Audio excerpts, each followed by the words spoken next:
there are moral issues that we might not know the answer to, right? How do you discern a moral truth from our own perception on morality?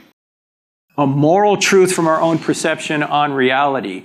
Well, I think the essentials of morality are clear to just about everyone if our faculties are working well. And this is the case C.S. Lewis makes in The Abolition of Man and also Mere Christianity.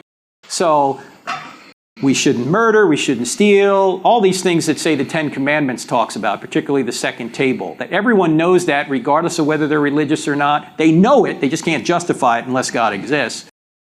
And it would be hard not to know this. In fact, a friend of mine who teaches at UT Austin, 𝗧𝗫𝗫𝗍𝗬𝗓, big long last name, wrote a book a number of years ago called What We Can't Not Know. We can't not know it's wrong to murder. We can't not know it's wrong to rape. We can't not know it's wrong to steal, these kind of things, right? It's called natural law. Now, there are moral issues that we might not know the answer to, right? And so there we've got to have more of what word am I looking for here? A less certain outcome, even with our opinions. This is what Paul talks about in Romans 14, where he says, on disputable matters, if you have